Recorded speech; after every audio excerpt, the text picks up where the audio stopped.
Bonjour à toutes et à tous, je suis ravie de vous retrouver pour ce nouvel épisode de votre podcast Apprendre à être soi.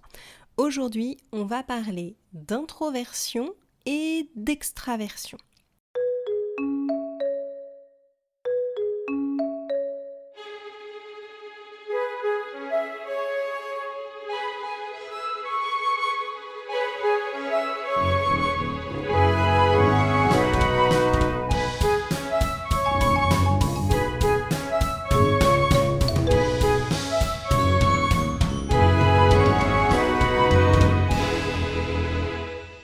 Comment on va savoir que l'on est introverti ou extraverti ? En fait, ça va dépendre pour moi de deux critères. La manière dont vous récupérez votre énergie et la manière dont vous faites évoluer votre pensée. Je m'explique. Est-ce que vous avez, pour récupérer de l'énergie, besoin d'être avec des gens, d'être entouré? Il y a des personnes, quand ils ressortent d'un repas entre amis, ils sont reboostés, ils ont récupéré de l'énergie. À l'inverse, il y a des personnes, elles vont être très contentes d'avoir vu du monde, mais quand elles ressortent de 3 ou 4 heures dans une soirée ou un repas entre amis, elles sont épuisées. Eh bien, c'est une des façons de savoir si vous êtes plutôt introverti ou extraverti. Un extraverti va avoir besoin de voir du monde pour recharger ses batteries, pour remonter en énergie. Un introverti, au contraire, va avoir besoin de solitude, de calme pour récupérer de l'énergie. Alors, il y a des périodes de la vie où on est plus ou moins introverti, ça dépend aussi de son niveau de fatigue, mais là, je considère que vous êtes dans un état, je dirais, normal. Là, je parle d'un moment de votre vie où vous n'êtes pas en train de passer des examens et où vous passez des nuits blanches à réviser, où vous n'êtes pas un jeune parent qui ne fait pas ses nuits. Je parle d'un niveau qui est classique pour vous et donc de savoir comment vous récupérez votre énergie en étant en société ou au contraire en étant dans des moments de solitude. La deuxième chose qui peut vous permettre de savoir si vous êtes plutôt introverti ou extraverti, c'est de regarder comment vous pouvez faire avancer votre réflexion, votre pensée. Un introverti va beaucoup réfléchir avant de parler. Il va compiler les informations, il va faire aboutir sa pensée sur le papier ou dans sa tête et seulement après, il pourra la verbaliser. C'est-à-dire que tant que sa pensée n'est pas aboutie, qu'il ait besoin ou non d'un papier pour la formaliser, il ne pourra l'exprimer verbalement que quand elle sera complètement aboutie. À l'inverse, un extraverti va construire sa pensée en parlant. Ça peut donner parfois l'impression d'ailleurs qu'il va se contredire parce que comme il fait évoluer sa pensée pendant qu'il parle, il va effectivement pouvoir partir d'un élément, tirer la pelote et arriver à un élément qui est contradictoire avec ce dont il parlait au départ. Ça, c'est typique d'un extraverti. Il va parler beaucoup et des fois on a même du mal à le suivre parce qu'en fait il est en train de formaliser, de faire évoluer sa pensée au moment où il nous parle. Donc voilà, ce sont les deux choses qui pour moi, majoritairement, vont vous permettre de savoir si vous êtes plutôt un introverti ou un extraverti. Mais en fait, tout ça, c'est un continuum. C'est-à-dire qu'il y a peu de personnes qui sont complètement extraverties tout le temps et peu de personnes qui sont complètement introverties tout le temps. Ça peut varier suivant les domaines de votre vie, mais ce qu'il faut comprendre, c'est qu'on a quand même, en particulier pour l'énergie, une façon de récupérer de l'énergie qui nous est propre et c'est important de le comprendre. Parce que si vous restez trop longtemps chez vous parce que vous travaillez ou parce que vous êtes en période d'examen ou pour X raisons. Alors que vous êtes un extraverti, ça a pu être le cas pendant les confinements, ça a pu être très compliqué pour certaines personnes qui sont des extravertis et qui récupèrent de l'énergie en voyant du monde, en étant en société. Et là, ça peut devenir très compliqué et on peut se retrouver en dépression parce qu'on ne voit pas assez de monde.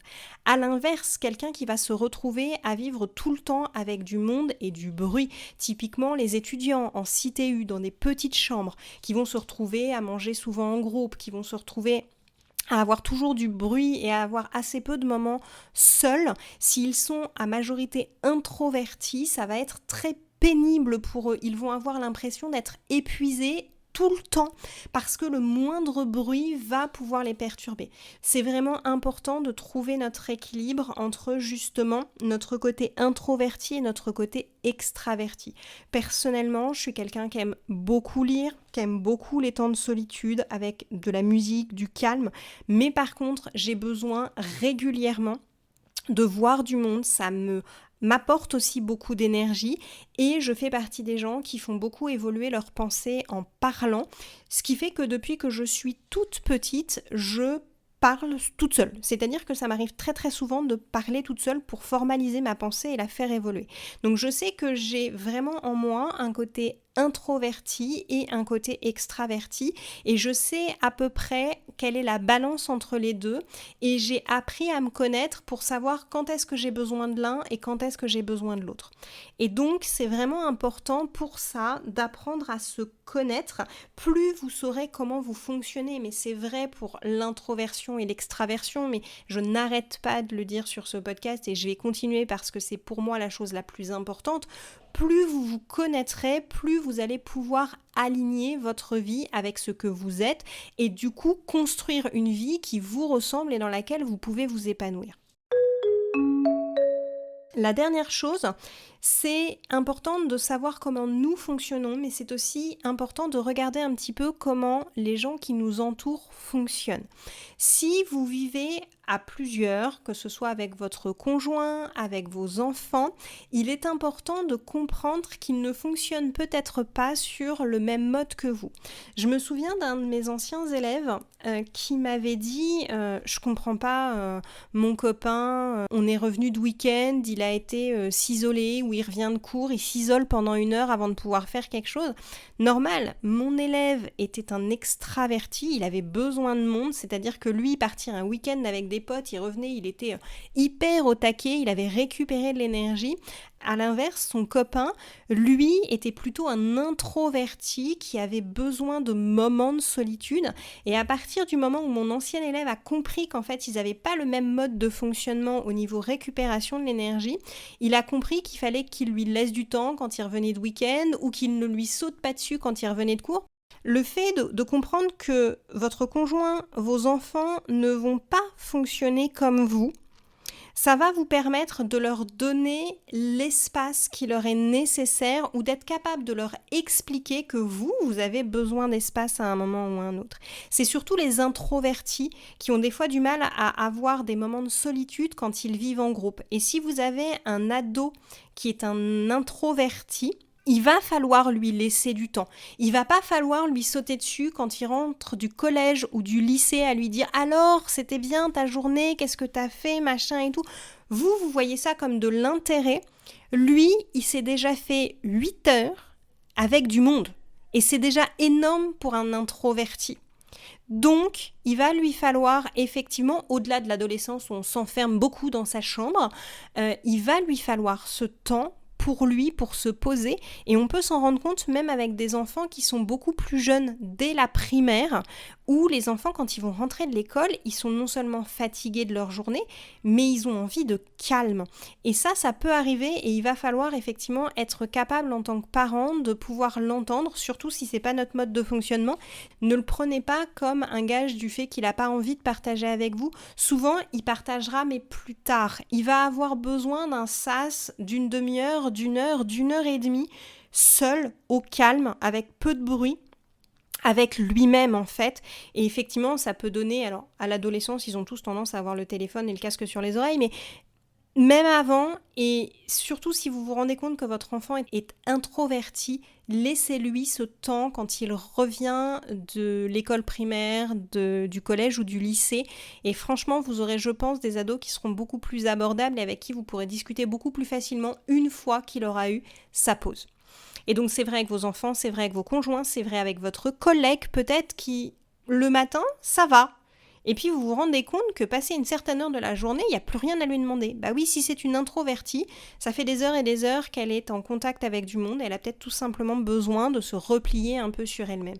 Et si vous respectez ça pour un introverti, il reviendra naturellement vers vous quand il aura récupéré de l'énergie. Donc voilà, c'est important de comprendre comment nous fonctionnons. Ça, c'est un classique sur ce podcast. Mais là, c'est aussi extrêmement utile de comprendre comment les autres fonctionnent de façon à pouvoir les aider à vivre eux aussi le mieux possible. C'est tout ce que je voulais vous dire aujourd'hui. Je vous souhaite une belle soirée ou une belle journée en fonction de l'heure à laquelle vous m'avez écouté. Et je vous dis à très vite pour un nouvel épisode. Au revoir!